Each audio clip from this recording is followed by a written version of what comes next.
Hey, y'all, in case you have not heard, it is Max Fun Drive 2023 time, okay? This is when we ask for your support so that we can continue making this fabulous show that y'all say y'all love. That's right. It is just 2 weeks out of the year. And if you support us during the drive, there are lots of goodies that you can get. In addition to, really the peace of mind, knowing that you'll have helped make all of this good happen every single week. Yes, we will be telling you more about those goodies later in the show. But guess what? You don't have to wait because you can support us right now. Go to MaximumFun.org/join, select Fanti, and now the long-awaited Copaganda episode. You're welcome. Uh-oh. Hey there, beautiful people. Welcome to Fanti, the podcast for all those complex and complicado conversations about the gray areas in our lives. What was the face? What was it? I thought you needed to do a little clearing out. It sounded like I did kind of want to, but I was like, oh, we're going to push but you worked through. It out. You worked it out. Okay. All right. Was that what you wanted? Okay. This is okay. I am happy to have a little bit of Bailey's in my coffee, Jarrett Hill. Oh, that's why you're giving us that. Okay, cool. And I am entertainment journalist, editor, authoress ×2, Tre'vell Anderson. Coming up on the show, the long-awaited Copaganda episode. We've got a couple special guests who are going to help us, dive deep into the complex and complicado there. But first, we have got a Pass the Popcorn for you all, inspired by, the headlines, as they always are, I guess. Indeed. Well, as many of you know, as we tape this episode on Tuesdays, we now tape on Tuesday mornings instead of afternoons, which makes making this show periodically particularly precarious when the president is about to likely break another precedent. He's a writer. Is he? As of the time of this recording, and according to Donald Trump, so we want you to kind of give you that caveat before we give you any more information here. So he says, yeah. Donald Trump is supposed to be getting arrested today, right? Which literally means nothing. But I don't think this is actually going to happen. None of us can really know, but I kind of wanted to. And on Monday, as we were producing this episode, Black Twitter was doing exactly what it does, probably better than anything, making us laugh in the midst of abject fuckery. So we wanted to get in on that fun. Just the idea that Donald Trump, the yet to win a popular vote, twice impeached, accused rapist, sexual assaulter, sexual harasser, con man, mob boss, Joanne the Scammer ass, motherfucker who's always in our fucking headlines. Former president may be getting indicted. I love the idea of that. And I kind of would want to have a bit of a party the way that we saw Twitter really kind of showing out. We wanted to take it a step further and start planning the, quote, Trump is going to jail party. Now, here's the thing. The name needs a little bit of work, and I'll take that, right? But we want to take your suggestions for what the Trump going to jail party might be called. You can hit me up on Instagram, Twitter, in the DM, in the comments, whatever. We need a good name for this party, though. But Tre'vell, inviting you to this party, you have to fill out a form. There are 3 questions. I want to know. I gotta answer a quiz to get. Well, I've made a Google form, and we love a Google form. It's color coordinated and with fonts and everything. Oh, God. I need to know first, what dish are you bringing to the Trump is going to jail party? Okay, I'm going to answer that. But just for the context for the people who don't know what the hell we're talking about, because they might not be, they might not be engaged in the news like that, okay? Oh, we need to journalist you. So, I got it. Yes. Donald Trump is under 6. No, go ahead. I'll let you do it. Yes, he's under a number of different investigations, okay, across the country in different states. There's one happening in New York right now, right, that is tied to the payment, the hush money payment scheme or whatever that involved Stormy Daniels, right, before the last election, or 2016 election. And his former lawyer, Michael Cohen, has already pled guilty to, these charges and served time to these charges. And so Trump is now being investigated, and, New York is going to decide, there's a grand jury that will decide whether or not to indict him on criminal charges. If he gets indicted, he will be the first president ever, sitting or former, in the United States to face criminal charges, right?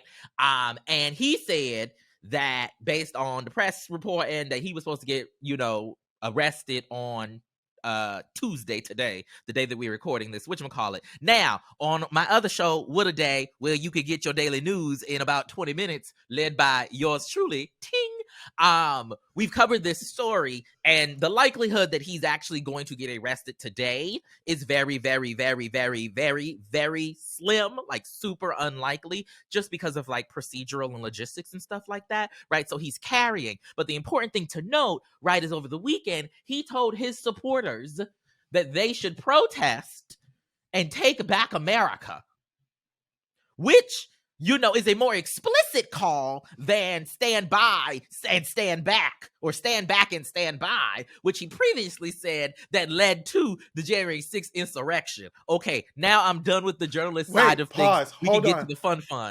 Hold on. I just love, because back when we first started working together, I know, I hate it. Don't do me like this. I know.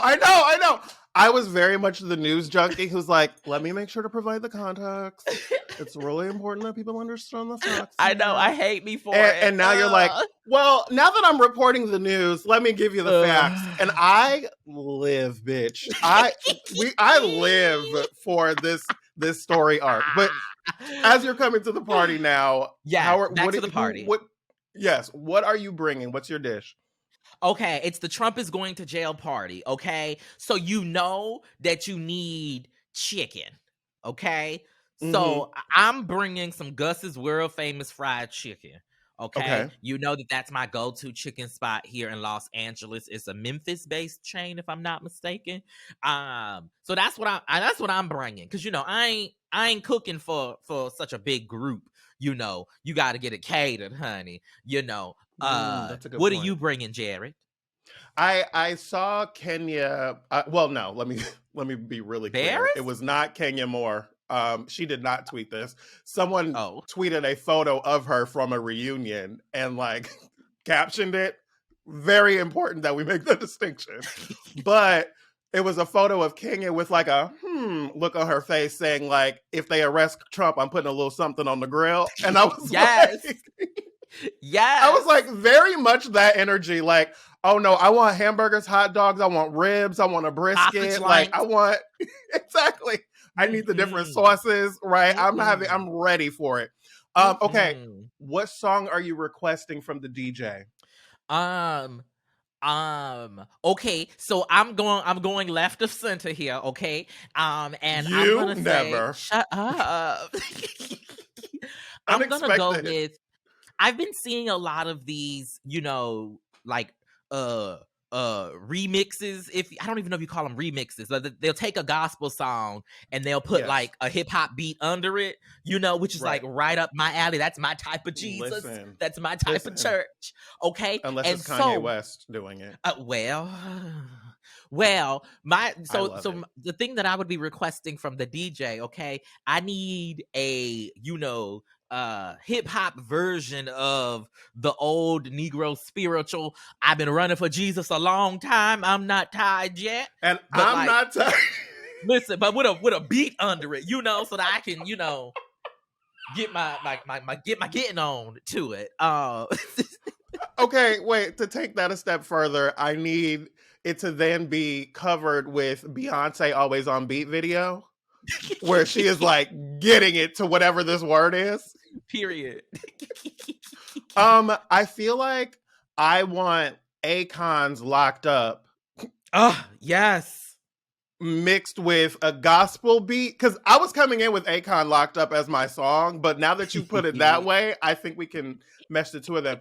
Okay, who do you want to bring to this party? Oh, my plus one? My plus one for the Trump is going to jail party. You know what? You know what?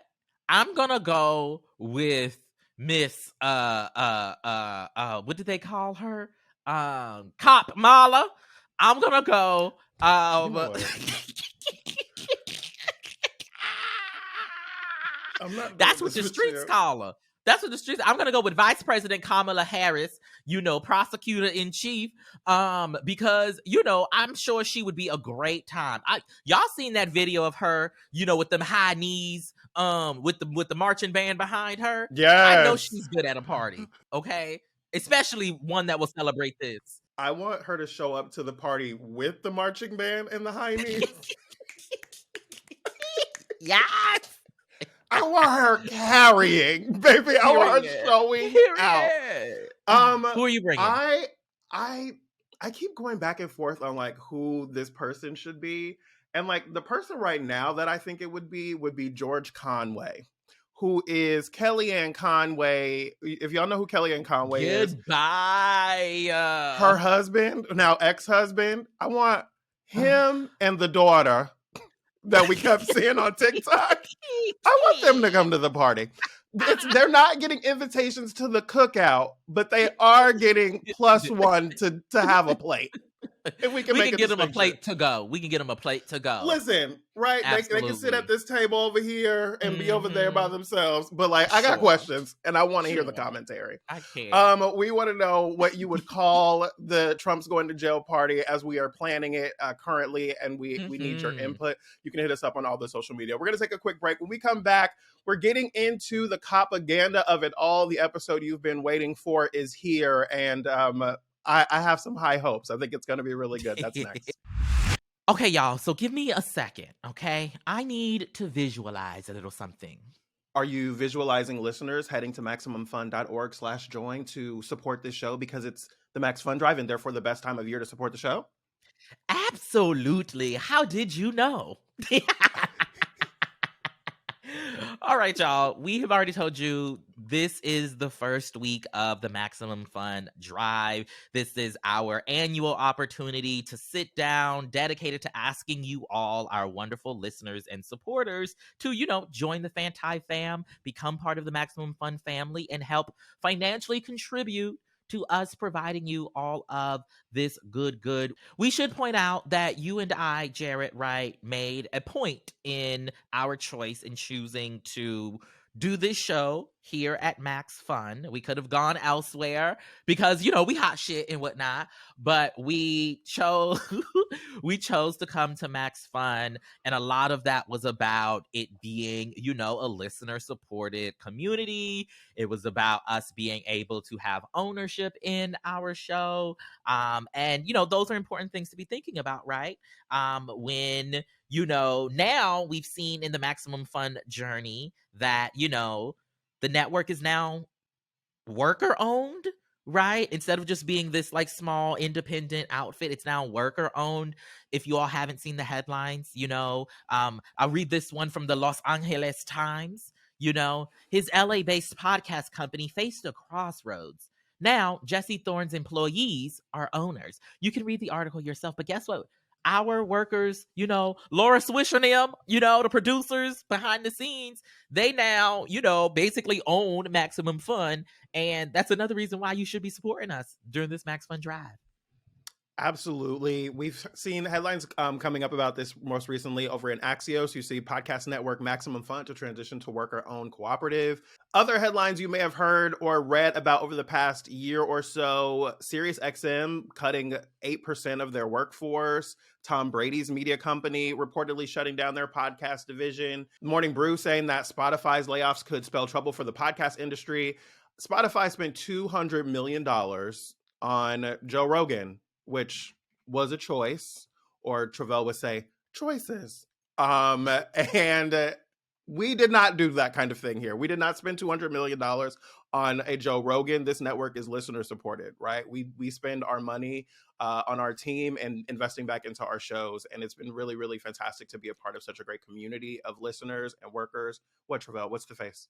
Well, I was just going to say, not just our money, your money. Right, like the people who are listening, the people who are listening, right? Like the funds that you provide us, right? For those of you who do, and we hope more of you will, particularly during these next 2 weeks. Okay.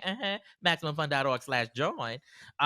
It really allows us to continue doing this work, to be able to do like we've brought it out to YouTube right this year with this particular season. We've got some other things, in the works. Stay tuned, okay? Okay, when you make that Uh, face, people think that it's going to be something really salacious. And like the way you leaned in like that. well, it might be. I don't Well, know. It hello, might Dipsy be. ad. Okay. If you want to continue to support us and the content that you consume, we really ask that you go to MaximumFun.org/join to support our show and the many different shows. At $5 a month, you'll get bonus content from us and all the shows on the network. At $10 a month, you get all the bonus content plus one of the show stickers. They're restickable. We've got like custom ones for Fanti that we've been working with the team on giving designs on that. That's going to be really, really cool. There's a lot of different ways that you can support all of the different things. Ours is a fast food container with fries and tots because, I mean, have you heard this show before? If you haven't, it's been a thing. The container of fries says "vary that" because white supremacy and propaganda. The container of tots says "kinda."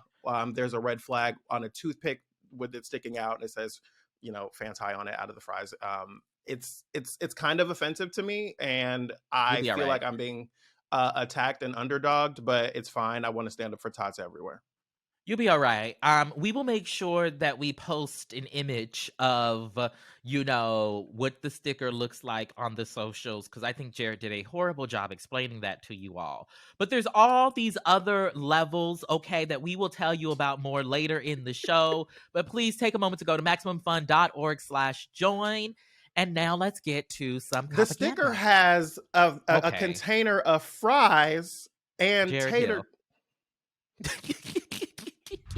Welcome back, beautiful people. The time has finally come for the long awaited Copaganda episode. Okay. So I believe the first time I brought up this idea on the show was after I participated in a Twitter Spaces chat with the fabulous folks over at Scalawag Magazine. Deshaun L. Harrison, who is a two-time past guest in Co-Brag, in which I basically, got raked over the coals for my television viewing habits because I happen to like, an Equalizer, okay, or a Niecy Nash in the Rookie Feds. And let's be real, they weren't wrong in their estimations. Now that I have, sat with it. For today's purposes, I thought I would pull a page out of Professor Hill's book and start with the definition of propaganda. Propaganda is a portmanteau. I want to pause here because whenever you, first of all, you called me Professor Hill, and then you said you're going to pull a page out of my book. I want to tell you my booty got a little tight because I didn't know where that was going. But go ahead, I'll take that. Okay, propaganda is a portmanteau of cop and propaganda, okay? It is a form of propaganda in which police are painted in a positive light while obscuring negative qualities with the intent of swaying public opinion for the benefit of law enforcement, okay? What might fall under this category, you might ask yourself. Okay, I've got a list of shows. Brooklyn Nine-Nine, okay? 911 on Fox with Angela Bassett, okay? Niecy Nash's The Rookie Feds, like I already mentioned. Law and Order, all of the Law and Orders. Special Victims Unit, Criminal Intent, Organized Crime Unit, any of the thing that got the doom, all of them, they count, okay? The Bad Boys movie franchise with Martin Lawrence and that other man who slapped a man, Will Smith. There you go. It just dropped in my You did head. not have to do that. But You we didn't can have to go do back that. even further, okay? We can go back to Andy Griffith back in the day. We can go back to Miami Vice back in the day. Beverly Hills Cop to bring back Eddie Murphy again.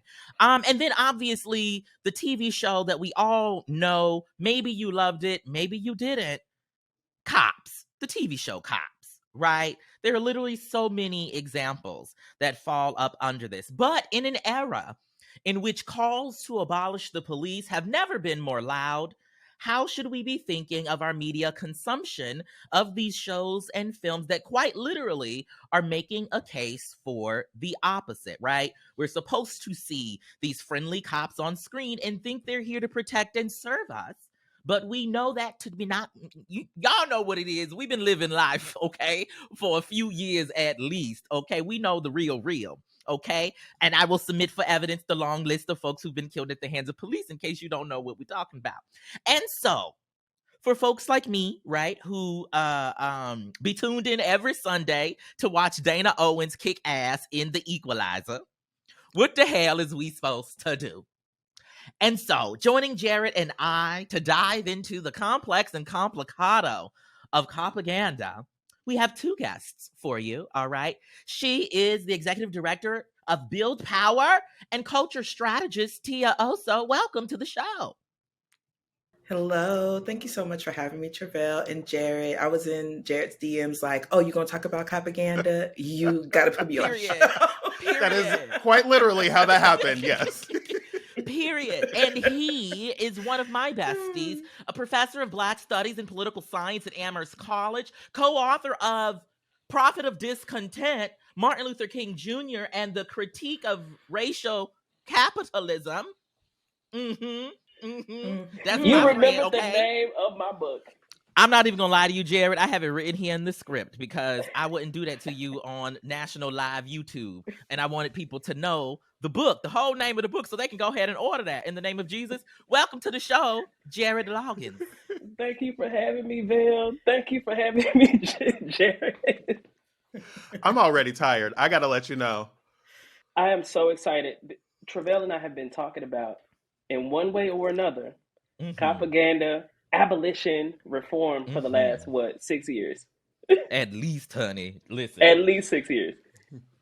Okay, so our opening question. Now, I know that you both are perhaps, I would say, more enlightened as it relates to the issues of, police, how that looks and could look in our community, Copaganda. So I want everyone to join me in an exercise, okay? I want to know the piece of Copaganda that before you were enlightened and the person you are today that you blissfully consumed, like back in the day, before you became learned, about all of the stuff. I want to know what was before the show. wokeism. Before wokeism. Jared, you go first. Jarrett, you go first. I was hoping to go last because I've been thinking about this since we wrote this yesterday, and I cannot think of a single show that like centered on the cops or police officers that I was like, I really watched. Like I've watched plenty of them, right? But like none of them have been like a show that I was like really in love with, and a lot of that is probably because I'm not into procedurals. But like, I can't think of one. That'll do it. Okay, Tia, you next. Listen, I'm going to throw it back to New York Undercover. Malik Yes. Yoba, okay. Very satisfying storylines. And there was like, always a hip hop or R&B like musical performance in the show. Come on now. Oh, that's a classic. I love that. I would happily probably watch it today. I would probably just be tuned in like, I love New York Undercover. Yes. Okay. Dr. Loggins. First of all, we got to pour some libations for my homie, Lance Reddick, The Wire. Yes. Rest in peace. Oh, yes. I still love that show. I mean, yes, it's Copaganda. The show is wonderful. They say that that's one of the best shows of all time. Like, I think whenever you see a list that comes out about the best shows in the history of television, The Wire is always in the top probably 3 to 5. So, like, I don't think anybody could argue with you on that. Period. Okay, so let's dive into it. Jared and we got a list of questions here that, because I really want us to, tarry with the topic at hand. You are so... Yes, Terry. Come on, take a listen. So Terry, yes. Earlier it was Build Power. Itty way.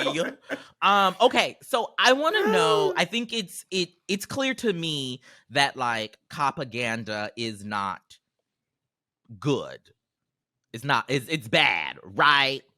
But can Copaganda ever be good? Is what I would like to start us off with.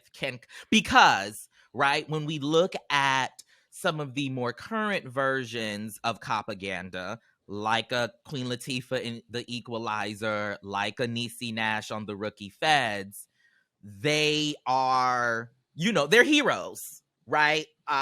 They are holding accountable, quote unquote, bad officers in these narratives in a particular way. Like, there's a specific storyline that is obviously being pushed with this current slate of Copaganda. And so I wanted to hear from you all. I'll come to you first, Tia, because your eyes lit up. Can Copaganda ever be good? So my eyes lit up because the question is interesting to me, in the work that I do around culture strategy and narrative and just talking about the importance of storylines. The idea that Copaganda can be good is actually, we have to ask another question, is that what is the role that media and media narratives play in society? And so it's a problematic question because it can't be good because of the way that media and narrative and storylines help us make meaning of the world. So you think about like a mass audience, most people, right, have no interaction with the police.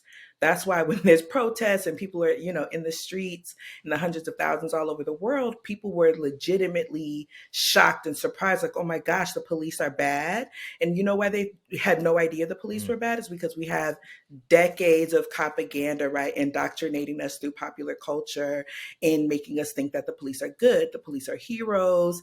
Even a bad cop, right, NYPD Blue, even a bad cop is complicated and we have to understand him because the storylines are meant to humanize people and help us relate to them. And so when the police officer is the main character, your main character is your hero, even if it's an anti-hero. So we have decades of being indoctrinated to really understand the police. And now we have that influencing our public debate and conversation. We know in Black and brown communities, right, the police are harassing us, beating us up, raping people, robbing from people, lying, just literally just lying to lock people up. And then we have these public debates where like, well, they just got to make it home at night. People are saying that because of something that they saw on television. I almost cussed. People are saying that because of something that they saw on television. They're not saying that because they actually know a police officer personally and know that, also most police officers actually in their actual everyday lives, they're not, running down a bad guy and stopping a drug bust. Most of them are patrolling, pulling people over, giving them tickets, or generally, controlling people, right, or protecting property. They're not living these very like dynamic, dramatic storylines that we see every day, but we are conditioned, and our popular culture conditions us to see them that way. And it makes it really hard for us to have a real conversation about the role that police actually play, how much public resources we pour into policing and the results that we actually get from it. And so I would say it's a dangerous idea that it could actually be good because there's so much harm that has already been done. You did that, boss. Go ahead, Jared. Yeah, I'm not gonna follow that. I'm not topping that. But I will say this though. I think we have to ask why police are necessary. And that partly requires that we sort of go back. Let's take a brief history lesson. The origin of cops are in slave patrols. Cops fundamentally were in the 19th century, it was about policing the boundaries of slavery, catching fugitive slaves. And even freed Black people during that time were suspect. They could be fugitives, even if you were free. Therefore, the origin of cops is in the criminalization, not just of fugitive slaves, but in Blackness, both in the 19th century and well into the present, right? Long history of criminalization, criminalizing poverty, criminalizing the slums, criminalizing urban centers that have been disinvested, right? The places that have been ghettoized, those places are policed. Those places where Black and brown people live. History in crushing working class movements. So go all the way back to the 19th century, the Haymarket Affair. If you don't know about it, you should look it up. Chicago. This was massive strike, working people, the bosses, who were the first people they called to break up the strike. They called the cops. That is the history, and that's just the history, right? We haven't even started to talk about the fact that there are like 20 departments, police departments in the country right now that are under a consent decree by the Department of Justice because of practices that basically fall outside of the DOJ's guidelines, federal guidelines for policing. And that's just, and not to say that we should sort of, anoint or celebrate the DOJ as the kind of arbiter of justice. For a number of reasons. I think we should avoid doing that. Right. But so that is to say, those are just the police departments that are under consent decrees. Those are just the departments that are just like totally, completely egregious and outside the lines. That doesn't even account for like the everyday policing that communities experience all over the place. So I'm not so sure, given that Copaganda is redeemable or that it can be reconstructed, right? And I think part of that has to do. So another question you want to ask is like, well, okay, propaganda serves a purpose. Well, what purpose does it serve? Right? It serves to obscure or obfuscate the truth about something, the objective reality about something. Right? So given all this evidence that I just laid out, of course, propaganda serves to paper right on over that, paper right on over the history, paper right on over the contemporary instances of policing. I would say that where you ended there is exactly kind of where I was thinking, because I think about propaganda just by the definition that we've used here, right? A form of propaganda in which police are painted in a positive light while obscuring negative qualities with the intent of swaying public opinion for benefit of law enforcement. I would say the answer to the question is no, right? Propaganda can never be good, right?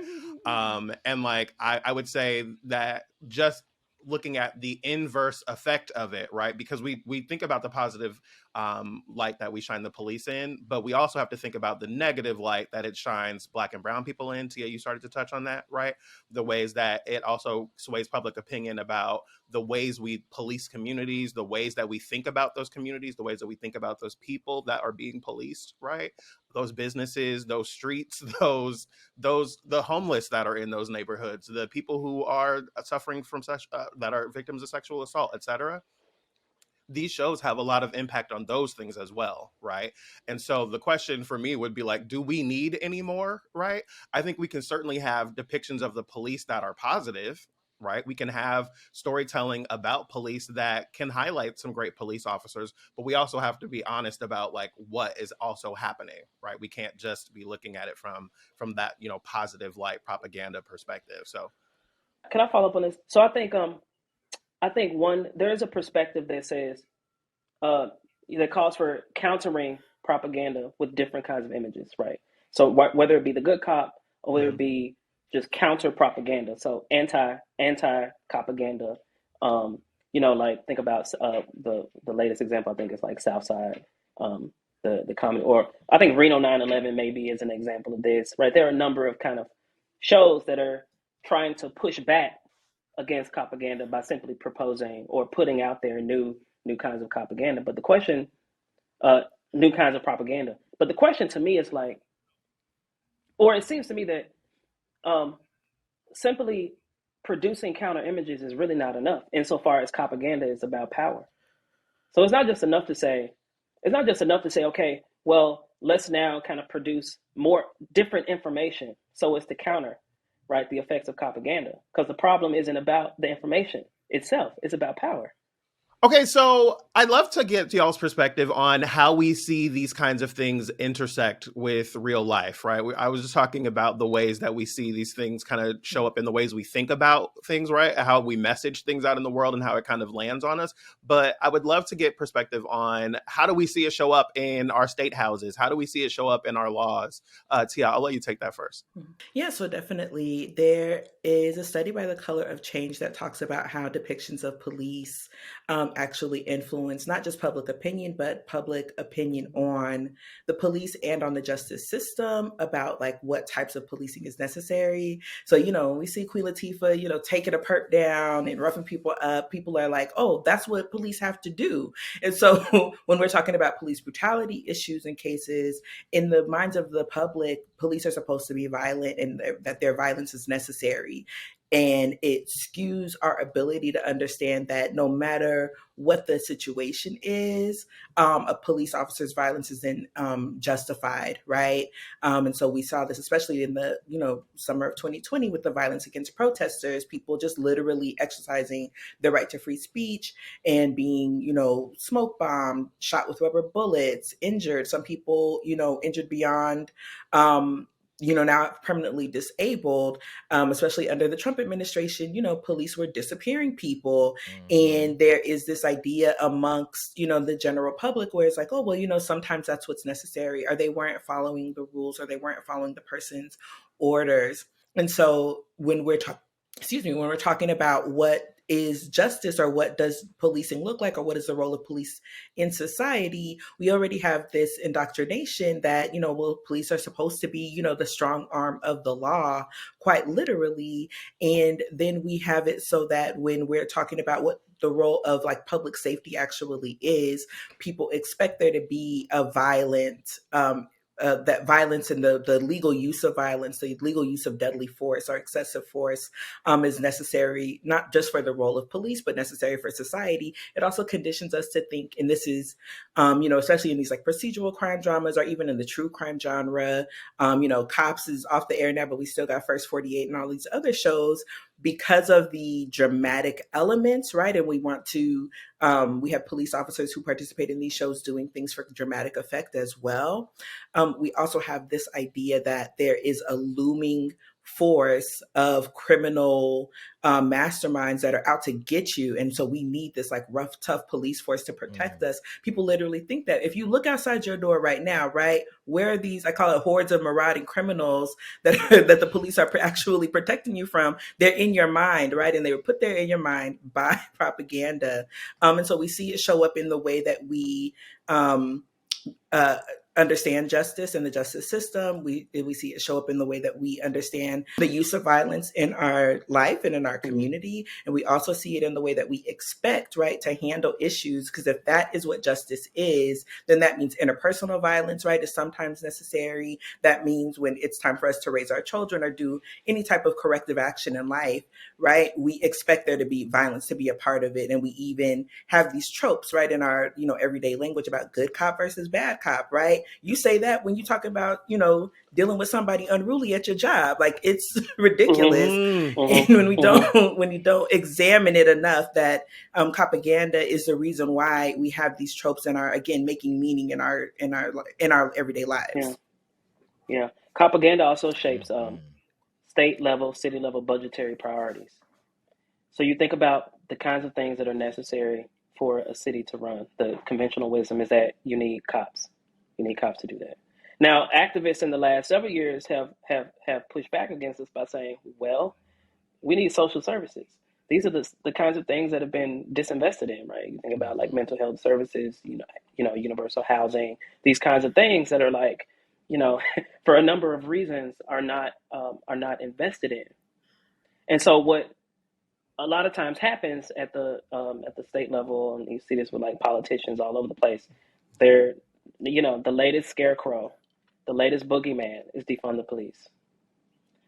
And the first thing that I was, when all this rhetoric started popping up, what is that rhetoric obscuring? What is it hiding? And what it's hiding in part is focus on the kinds of things that are necessary for people to live a flourishing life. If I could continue that, I would say that when we're talking about how much public money is invested in policing, in most cities, it's at least 30% of the budget. In a lot of cities, it's 50 to 51% of the public budget, right? In your city budget goes to police forces. And then they also are funded by private donors, corporate donors, even, some of our favorite corporations like Target also give money to police and police unions, police federations. It makes us think that we have to heavily invest, right, in policing in order for us to be safe. There's a story in the New Yorker about one of the cities near where I'm from called Vallejo, and like they talk about how this city is like so ruled by the police because of how much money they spend on the police there, right? Like they also like juxtapose it to you know, the ways that the police show up in this city, right? And like they say that this is the second worst police department in the country, second only after I believe Ferguson or St. Louis being number one. And so like to see the ways that these kinds of police forces show up in cities and like have such an impact, right, on the communities that they're in. And I'm thinking about, both of you kind of touched on like the ways that we see police on television. It's a very dangerous job. They're out whooping ass every day or getting their asses kicked, right? Mm-hmm. And it's like, so much of that is about the need for action on television. Yep. Right. Exactly. Because exactly. I was just watching a film that that's going to be coming out a little bit later. And in the genre of film, there would normally be a lot more action. But in this film, it's a lot more intense. It's a lot more thought. It's a lot more like music. And you still feel the suspense. Mm-hmm. And I was talking with the producer about it. And like at the end, he said, you know, I'm glad you didn't even notice that there wasn't a whole lot of action. And I was like, oh, no, I was like really invested in it. Right. And I didn't even think about that until you mentioned it. We see that so much in Copaganda or shows with cops where they're out running, jumping over things, kicking through walls, beating people's asses, pistol whipping a bitch, like, you know what I mean? All kinds of stuff. And it's like, how often is that actually happening, right? Like, it happens every day on this show, every episode of this show, but like, how often is that actually happening for a police officer? Because we know that most police officers never even use their gun. Right? Exactly. Like throughout the entire career of their policing. But like when we watch police officers on shows, every single week they shooting at a bitch, they kicking somebody down the stairs, they're having a fight for their fucking life, right? And so then we have this idea that we need to invest more money, we need to pay them more money. They're fighting for their lives every day, like they're on the front lines in the military, and it's not that kind of situation. Y'all need to leave Mariska Hargitay alone. Chris Maloney has to be in that kind of shape to be able to, you know what I mean? They leave no stone unturned, right? And then as somebody who's ever reported a rape, right, or even a sexual assault, also police officers commit a high percentage, right, of sexual assault, rape, and domestic violence, actually, right, in actual real life. Let me then move the conversation toward our consumption of like the role of the consumer, right, in Copaganda. Now, I have said before on the show that, you know, and this is likely because of, you know, my level of media literacy, and we know that motherfuckers ain't media literate these days, you know, that, you know, I hear everything that y'all just listed of like how what we see on TV translates to people's like IRL, you know, perceptions of that job.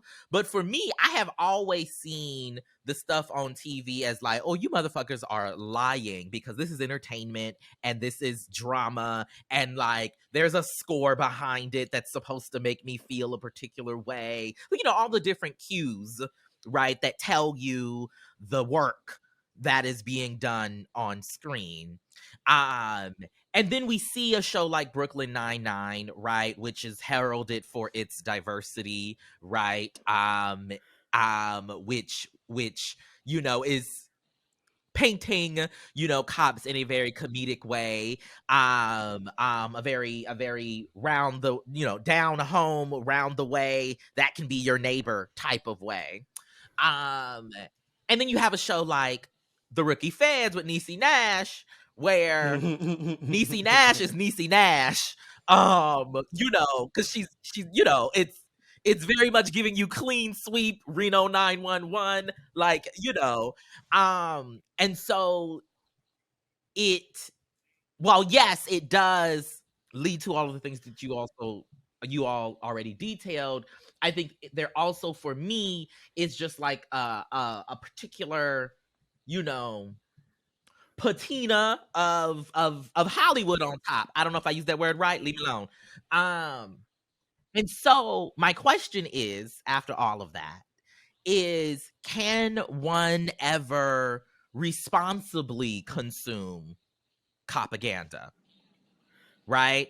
Like, am I, because, you know, I don't mind personalizing it, am I part of the problem because I'm tuning in every Sunday to see Dana Owens, right?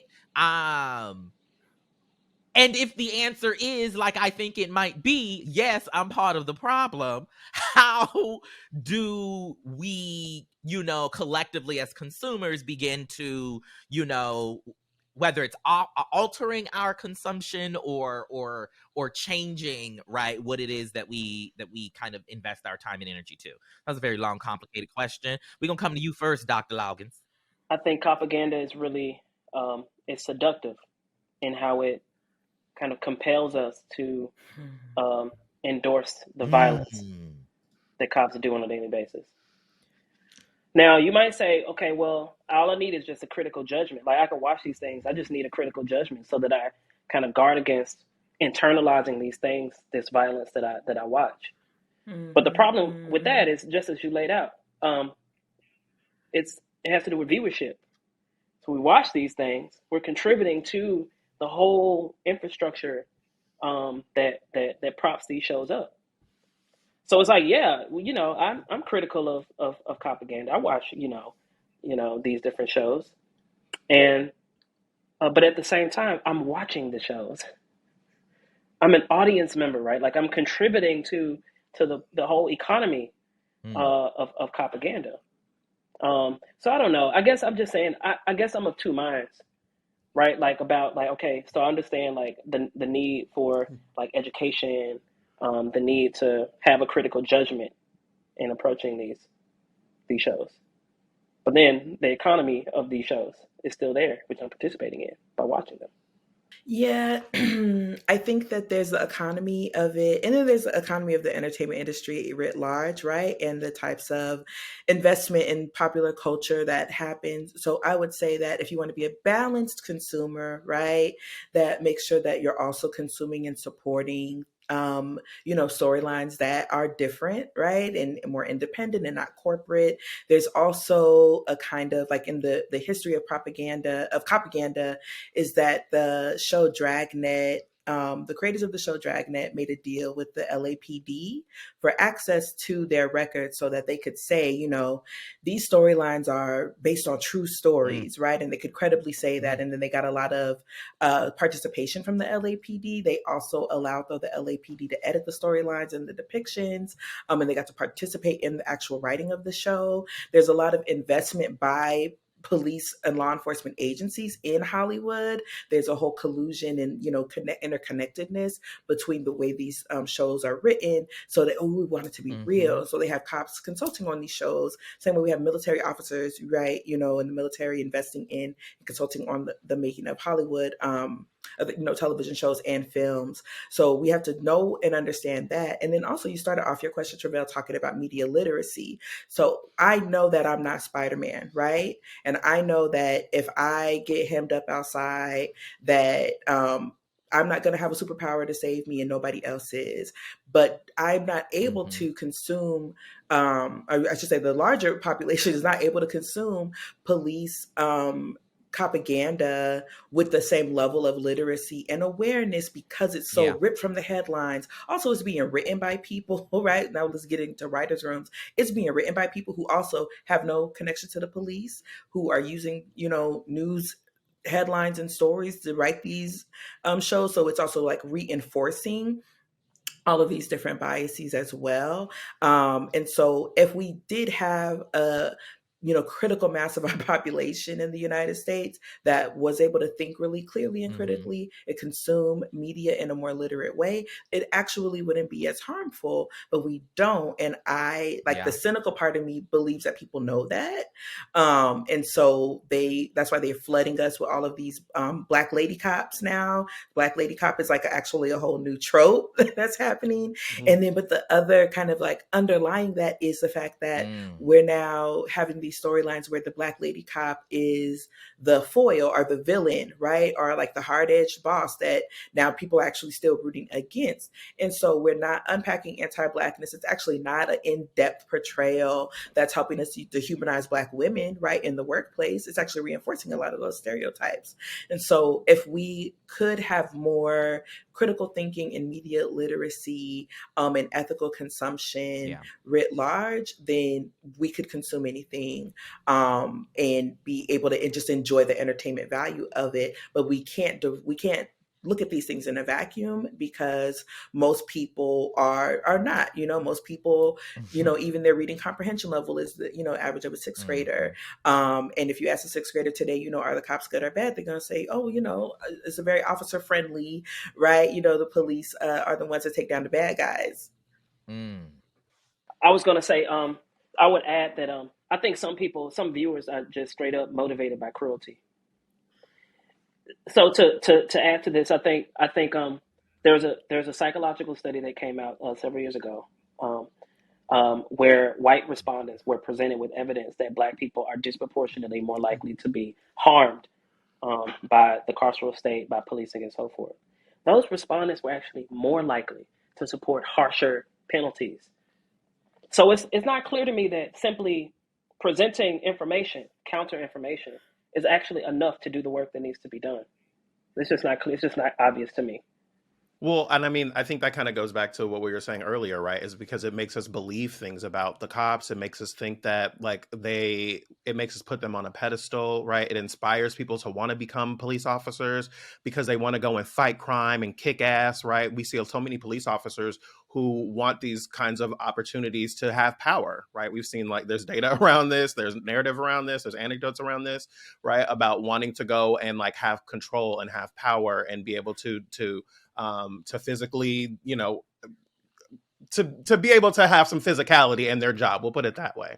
Right. But I think about how it makes people think about us as individuals, how it makes people think about the police, but also recognizing that it's not just the police, right? Law enforcement is more than the police. It is the law enforcement is a broad scope of different kinds of people and roles, right? And so throughout our government, throughout local and city and state and federal and all that different kinds of stuff.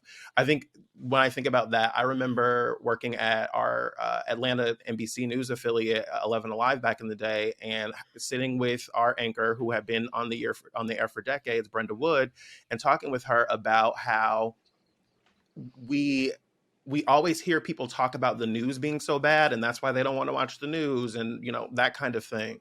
And she was saying, we've tried running good news, right? We did a whole campaign of look at the good news that's happening in the community, look at what's happening with these kids, look at what this mom did, look at all of these kinds of stories, and the ratings tank, right? But then she's like, but what is the thing that airs right before us here on NBC? Law and Order, right? People love seeing people get shot at, killed, all kinds of things roughed up. But then they say, when you ask them about it, oh, I hate how bad the news is. I hate how terrible the things are, right? There's a bit of disassociation there when it's reality versus what's scripted. But Copaganda isn't only scripted, right? Nowhere in that definition that we use did it say it was scripted, right? Cops was one of the most impactful shows on television in the ways that we think about police, the ways that we think about Black and brown people. There's so much data about the show Cops alone. If you just Google the data on Cops and the ways that it has had an impact on community. And Tre'vell, I know that you were thinking about even the things that we see with children, right? Like Paw Patrol and things like that. Is that safe or is it not, right? It's a question of we're starting to make kids think about different things. And Paw Patrol has various different public utility service people or whatever, right?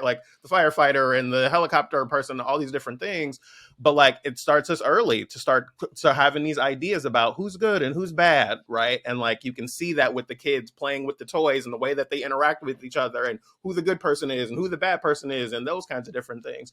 And I think about that with my own nephew who's watching, right? And he loves it, and it's great in a lot of ways, right? It's a good way for him to be able to start engaging names and characters and story and all that kind of stuff. And then I'm always thinking is this, I don't know, I don't know what's good and what's bad and how to communicate that. And it's always on my mind. Well, so, the Paw Patrol of it all actually was as I mentioned, we'd brought this idea up on the show multiple times in the last year. And so somebody had emailed us a list of questions. And that was one of the questions that had jumped out to me is you look at a Paw Patrol, you look at, what was the name of that? It was a Pixar movie where it was all Zootopia. Was it Zootopia? Something like that. Zootopia. Yep. I was about to say Zootopia. Yes. But they had animal cops. Right. they had animal cops or whatever. And so thanks for bringing that up, Jared. But one of the things you mentioned that I wanted to say, you talked about how Copaganda isn't just scripted, but I would go a step further and also note how, we're journalists here, right? In the ways that in reporting, right, we have an over reliance on police and their reports. And so this go ahead. So several years ago, I worked for the AJC, the Atlanta Journal-Constitution, and I worked on the investigative reporting team. And one of the big projects that we worked on was basically creating a database for documenting instances of police misconduct. There wasn't like a statewide database, and so basically what we did was we went to the different municipalities across Georgia to collect information. But essentially, this is, I guess, a criticism of that report. Essentially, the reports and the narratives that came out of that were their police reports.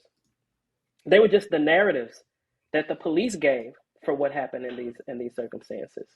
These aren't even like accounts, sort of like accounts of what might have transpired. They're filtered through the police. And so the question is, should we accept those narratives?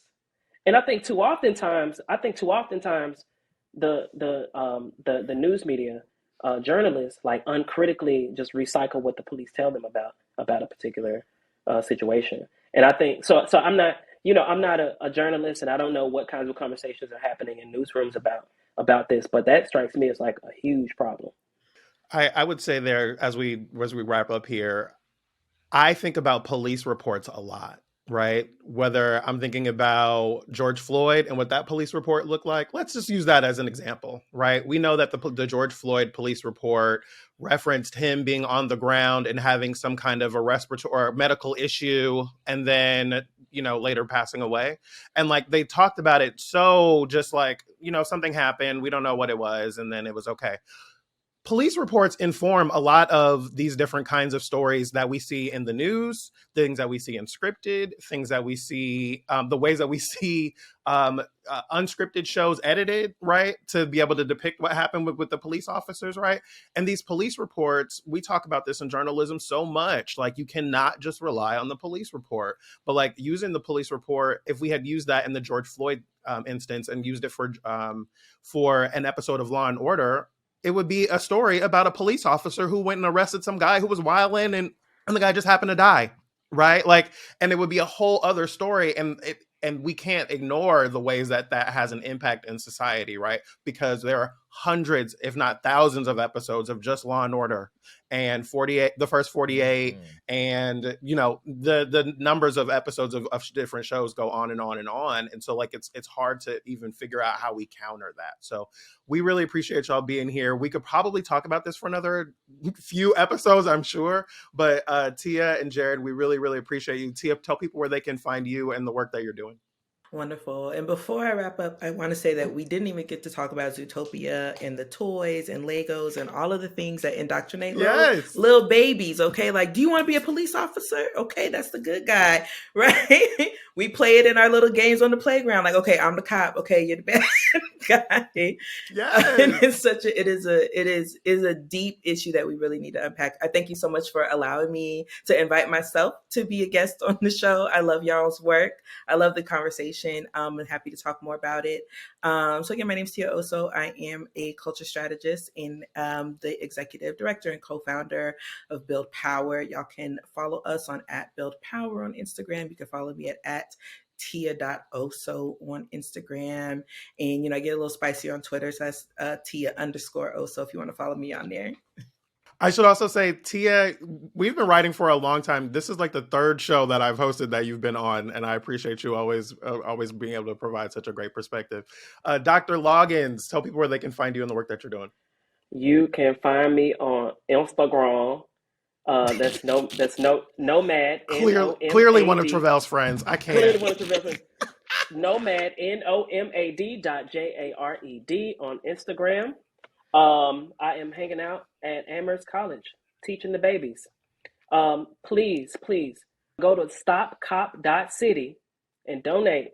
Give your resources, give your money to the Stop Cop City campaign that's happening right now in Atlanta. It's really important work, and the organizers are just wonderful. We want to hear from y'all. Hit us up on social media using the hashtag FantiFam. We're on Twitter, Instagram, TikTok, the YouTube machine, a whole bunch of different places. Y'all can hit us with your comments and your feedback. We want to know what y'all think about the Copaganda. My gut tells me that this is not the last time we're going to have a conversation about this. I can feel that. Bring us back. Absolutely. We'll hit y'all up. Dishonorable mentions. Fanti's coming right back. All right, y'all. It is another moment for us to tell you about Maximum Fun and this Maximum Fun drive. Okay, have you joined the Fanti fam yet? Have you done it? Have you gone over to MaximumFun.org/join? If you're already a member of the Fanti fam and Max Fun, you can increase your monthly support. We got an email from Tamala, and it said, I've been a longtime contributor to Max Fun via the Fanti podcast, who are more than family than not at this point. I also have seen your recent email about announcing your transition to a worker-owned co-op. So shout out to Tamala. We appreciate all the love and support over the years of supporting the show. Absolutely. I love when we get messages like this, I feel like we often have a like back and forth relationship with our listeners. We want you all to feel comfortable to send in messages, let us know what you like, also what you don't like, because sometimes there's opportunity for growth, even for us. And so I love hearing, and sometimes y'all be wrong. And sometimes they be wrong. Don't make me go back into the history, the pre-YouTube history. Okay. But love hearing from Tamala, as they mentioned, they've been a longtime contributor, which we love. And now when you support us, you're going to be supporting a worker-owned co-op, right? In terms of the Maximum Fun, the broader Maximum Fun family. So, Go on and do it. We told you earlier about what you get for $5 a month and what you get for $10 a month. Jared, will you take the people through what they get if they have a couple extra dollars, such as $20 a month? So, if you want to give $20 a month, you can choose between our Maximum Fun culinary kit or a lovely embroidered rocket hat.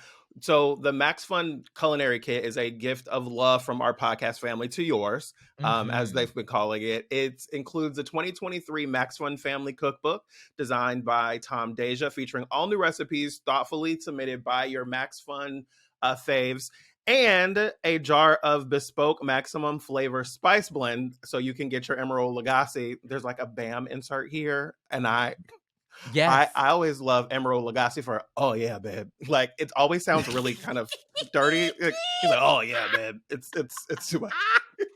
But you can get your Emerald on in any of your favorite meals that need a boost of flavor. And let's just let the people know now.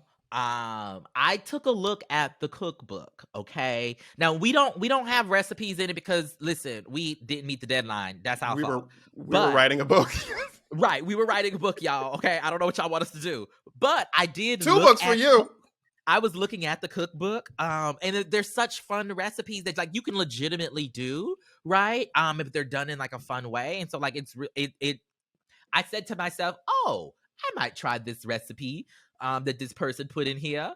And so I say that to say, I think it's something that will actually be of use for folks. And then the seasoning's kind of cute, if I do say so myself. You can put it on chicken, you can put it on some fish, you can put it on some potatoes, maybe some Brussels sprouts. Whatever your thing is, you can use the seasoning. So go on and check that out, okay? So listen, Tre'vell is one of those people that I always trust when it comes to food. To order food, to pick the food. I know if Tre'vell orders the food, it'll be fine. And I haven't tried the seasoning yet, so if Tre'vell says that, I trust it. We also, at the $35 level, above the $35 level, we have an apron, which I actually have the apron here too. It's pretty dope. I don't usually wear an apron when I'm cooking, but now I'm like, it's a cute quality. I'm into it. It's a cute quality as well of fabric. So it's going to be worth the coins. Absolutely. All of that is available right now. We have the $100 a month. You get to have HQ access and get exclusive. Listen, if you big stomping like that, listen, come on. If you want to show up, listen, we appreciate it. You get to hang out with our quarterly virtual hang time with the Max Fun hosts and staff. We would really, really love it if you would please join us as a member. If you go to MaximumFun.org/join, we really, really appreciate all of the support, and want to let y'all know if you want to hang out with us on Thursday. We do our monthly salon. Sometimes we give y'all the opportunity to watch us behind the scenes of the filming of an episode. All of those different kinds of things. Thursday, we're going to be doing something special with y'all, though. Yes, this Thursday, the day this episode drops, if you're listening to us right now in the morning, because I know some of y'all like to listen to us while you in the shower, getting clean and preparing your breakfast. We're going to be washing your legs, washing your with soap. Okay, Don't just let the water run down. You got to bend over. We didn't have to do that. We did. But okay, this Thursday of the day the episode drops, we're going to be doing a Instagram live conversation about this week's episode. So you can, hop on, tell us your thoughts. We're going to be doing it at 12 noon. Well, 12 is noon, Pacific time. Okay, 12 noon Pacific time. The Thursday this episode drops. Join us over on the Instagrams at Fanti Podcast, at Ray Jean, at Jared Hill. Yes, we're going to get back to the show, but I just got to say it one last time for the people. MaximumFun.org/join. We'd really appreciate your support. You can go. You don't even have to pause. You can let the show keep playing while you open up another window and go to MaximumFun.org/join and help us do this work, okay? Because that's what this is. Y'all entertaining and y'all kikiing and cackling and all of that. We love that. But it's also work for us. So, tip your waiters, as they say. Tip them well, baby. Tip them well. Let's get back to the show. Welcome back to Fanti. So in the commercial break, we realized how long we went for the B segment there. So we're going to get to your listener feedback in the next episodes, but we're going to get right into dishonorable mentions. These are the story or people that caught our attention this week that deserve a call out either for their good or their stupid. I want to give a shout out to Janelle James. Y'all know her as the principal over on Abbott Elementary, but I've seen her on so many talk shows.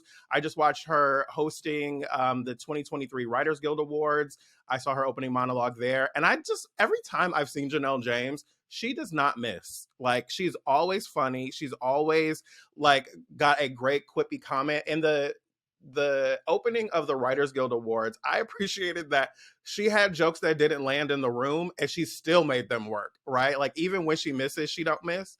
And I'm just really, really enjoying watching her continue to grow and be able to have more and more popularity because I think she's really, really hilarious. That's all I got. That's all you got? Okay, great. I have one quick honorable mention as well this week. And, I am giving myself an honorable mention because I deserve. Okay? No, y'all don't know what's going on in these streets over here, okay? But baby, you know what? I'm not even going to argue with you on this. The fact that she is here on this here camera and on this here podcast this week, okay? She had enough energy to put on a lip, okay, for the YouTube this week. Baby, I just looked at myself in this camera and I said, you know what? You deserve, because you're showing up despite all of the foolishness afoot and running amok, okay, in these streets. And I just have to note that for myself. Praise the Lord. Amen. Because, the truth is, we could probably give a handful of dishonorable mentions today, but we don't have to do that. Listen, okay? I'm trying to listen. Period. Okay. Now it's time for Black History is Happening Every Day.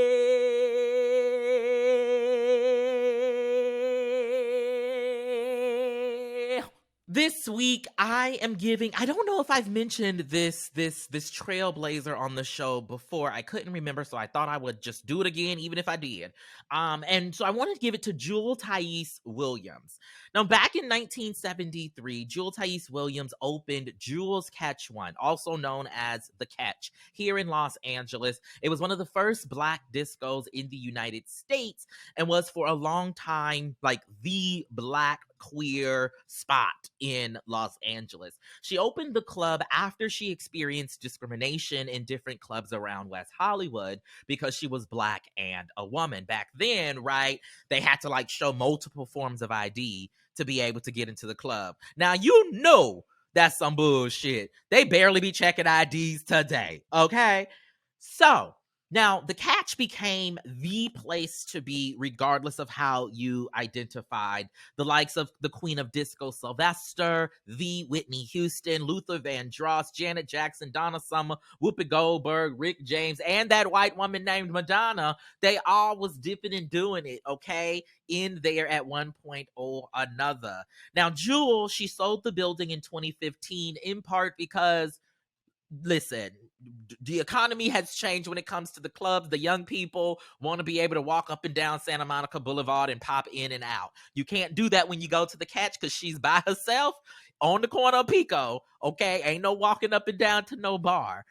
All of that led to her having to sell the club because it just wasn't working out for her anymore, I should say. And now they be having all kinds of events at the Catch, but the original sign is still there on Pico Boulevard. Check it out if you are ever in town or if you live here in Los Angeles. It is a piece of Black queer history just right there. I actually had the chance to interview Jewel back in the day, right before the club closed when I was at the LA Times. And there's a documentary about her and the club on Netflix called Jewel's Catch One that you should absolutely check out for more information on this wonderful, wonderful trailblazer. Before we go, want to give a little bit of a plug. I am on a BOCO episode of Go Fact Yourself. As you know, we're in the Max Fun Drive right now, and a lot of us are doing each other's shows and getting to kind of experience what it's like to be on other shows. And the Go Fact Yourself episode that I did, I don't have time to get into all that happened. I can probably talk about that more in an upcoming episode, but like, it's something I'll never forget. It's something that I feel like I manifested because of the way that it ended up happening. I shared some photos over the weekend on Instagram of part of the episode. It was a challenging episode to take because we were supposed to do it in person with a live audience. And the expert on my episode didn't get to come. If you don't know the show, Go Fact Yourself is a game show podcast where they ask you to bring in topics that are very specific to you. They choose one of your topics and then they invite an expert from your topic. And so I won't say what my topic was, but it was really, really incredible and an experience I'll never forget. So go check out the Go Fact Yourself BOCO episode, which is available now. Right, but we should be clear, it's bonus content, right? So the only way you get access to that is if you are a member of the Maximum Fun family, okay? So go on, you got to become a member, and then you'll be able to get access to that particular bonus content, and then we have a bonus episode of our own. Yes, and BOCO, for folks here that are members of Max Fun, has been updated most recently. We have a whole new way for people to be able to engage all the bonus content that comes from all of the different shows here on Maximum Fun if you're a member. So make sure that you go to MaximumFun.org/join to participate in the Max Fun Drive, either to become a member or upgrade your membership, whatever it takes. The bonus content for our show is me reading out the introduction to my book, We See Each Other, A Black Trans Journey Through TV and Film, out May 9th, available for pre-order, and Jared asking me some questions about it. And so if you become a member, you'll get access to that, and you'll be the first to really hear what I'm going to be giving y'all in that book. So, MaximumFun.org/join, okay? Peace and love. Thank y'all so much for checking us out over on YouTube. You can go to fantipodcast.com to see the YouTube channel. Check out all of the episodes. If you have a comment or suggestions about this week's show, we're at Fanti Podcast on all the socials, Instagram, Twitter, TikTok. Use the hashtag FantiFam to join the conversation, and we'll hop in and chat with y'all. You can email us to fanti@maximumfun.org. Yes. As always, shout out to Corrice, who provides our music, cor.ece, wherever you get music what is it, slay-worthy music. You listen, I don't know why I'm messing up on this Grammy winner's name to this week, but it's giving real disrespect on my behalf, and I'm sorry, friend. I'm sorry, friend. Our graphics are by Ashley Witter, the folks over at Moon House Creative. Our editor is Anne Marie Huber, and our producer is Palmira Muniz. Our senior producer is Laura Swisher. This is a production of Maximum Fun.